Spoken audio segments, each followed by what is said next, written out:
Goeiedag lieve mensen en welkom terug bij Jaspers Moestuinmagie. Vandaag ga ik jullie laten zien hoe je paprikaplanten en peperplanten kan overwinteren en ook waarom je hiervoor zal kiezen. Op deze manier zorg je ervoor dat je je planten gezond de winter doorhelpt. Laten we beginnen. Allereerst, waarom zou je kiezen om je paprika's te overwinteren? Dat is eigenlijk heel simpel. Door je paprika's te overwinteren zorg je ervoor dat je dus sneller of vroeger vruchten kan oogsten van dezelfde plant. Maar misschien nog wel een belangrijkere reden is dat je door ze te overwinteren niet opnieuw hoeft te zaaien. Als het dus om hele dure of zeldzame of speciale soorten gaat, zoals F1-hybrides die niet zaadvast zijn, dan kan dat dus heel handig zijn. Hoef je niet constant zaden te kopen en je kan nog eens vroeger oogsten ook. De eerste stap om ze te overwinteren is om ze een stukje terug te snoeien. Dit maakt het makkelijker voor de plant en het zorgt ervoor dat je alle slechte of zieke delen weg kan halen. Hiervoor gebruiken we dan ook een schoon gereedschap, zodat we niet de plant ziek maken.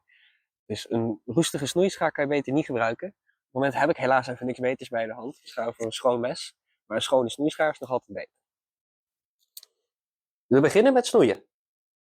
Knip de meeste zijtakken terug tot ongeveer 10 à 15 centimeter vanaf de hoofdstam en behoud een paar gezonde bladeren.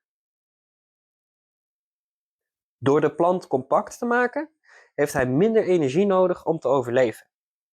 Zorg dat je dode of zieke bladeren verwijdert, zo verklein je de kans op ziektes.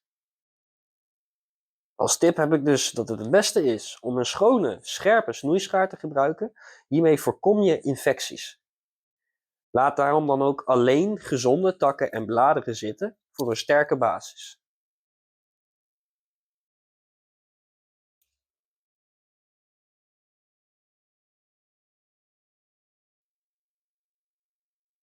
Nu we ze teruggesnoeid hebben, kunnen we ze uit de grond gaan halen.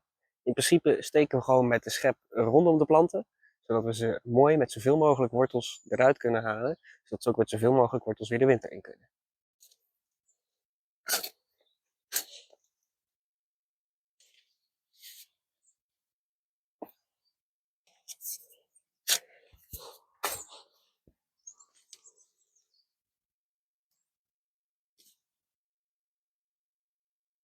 Nu dat ze teruggesnoeid zijn en uit de grond, is het tijd om ze in de potten te gaan zetten. Nou, zoals ik het straks al zei, kan je dit ook met peperplanten doen. Ik heb hier nog een peperplantje uit een pot. Als die al in een pot staat, kan het wel handig zijn om hem voor de winter nog even groter te zetten. Dus we gaan de peperplant groter zetten, de paprikaplant in de pot en deze paprikaplant in deze pot van de peper. Want die heeft toch nog relatief kleine wortels, dus dat moet wel kunnen. Dus ik zal jullie laten zien hoe dat er zo uitziet. Als je plant al in een pot staat, controleer dan of de pot nog groot genoeg is. Anders kan je hem verpotten in een iets grotere pot met verse potgrond. Voor het oppotten kiest men een grond die goed draineert om wortelrot te voorkomen. Indien mogelijk vind ik het zelf fijn om er pumice, ook wel bekend als poreus lavagesteente, doorheen te mengen. Omdat dit bij mij vele malen beter bevalt dan bijvoorbeeld perliet.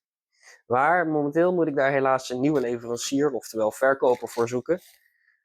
Mits men minimaal water geeft, kan het ook gewoon met pure potgrond. Dus dat is wat we nu doen. Het eindresultaat is dan een mooie beknopte plant die nog genoeg scheuten heeft waaruit hij weer uit kan lopen, zodat er wel gewoon weer nieuwe bloemetjes en groei kunnen komen. De belangrijke volgende stap is dan dus de standplaats. Nou, we hebben hier alvast voor een groot raam gekozen. Deze staat op het zuiden, dat is ook de beste plek, dat ze zoveel mogelijk zonlicht nog krijgen. Want zonlicht blijft toch wel nodig voor een plant. Fotosynthese is essentieel voor gezondheid. En het belangrijke is ook nog de warmte. Want paprika is een warmteplant, dus deze houden we het liefst op in ieder geval ongeveer kamertemperatuur rond de 19, 20 graden. Te koud is niet zo goed voor deze plant, dat gaat ten koste van de gezondheid. Dus zet hem niet in een hele koude ruimte. In de winter heeft je plant minder water nodig. Geef een kleine hoeveelheid als de bovenste laag grond droog aanvoelt. Ongeveer eens per maand dus. Te veel water kan de wortels doen rotten. Wees hier dus spaarzaam mee.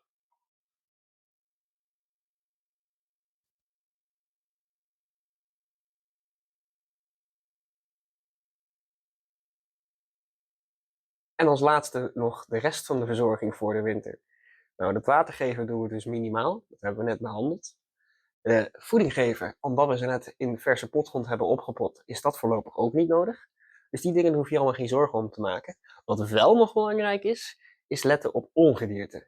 Omdat ze nu binnen in de kamer staan met een relatief droge lucht, kunnen dingen zoals spint en bladluis heel snel opkomen. Stel dat je ongedierte vindt in de plant, haal dit dan zo snel mogelijk weg. Dit kan bijvoorbeeld met een zachte doek. Je kan er ook voor kiezen om een biologische spray te gebruiken. Of je kan liever heersbeestjes inzetten. Nou heb ik het geluk dat die mee naar binnen is gegaan, maar die kan je ook via internet bestellen. En dat is hoe je jouw paprikaplanten en peperplanten de winter door kan helpen. Nou ben ik reuze benieuwd naar de ervaring van andere mensen hiermee. Hebben jullie dit alles geprobeerd? En zo ja, bevalt het een beetje? Merken jullie ook dat je veel eerder al kan oogsten?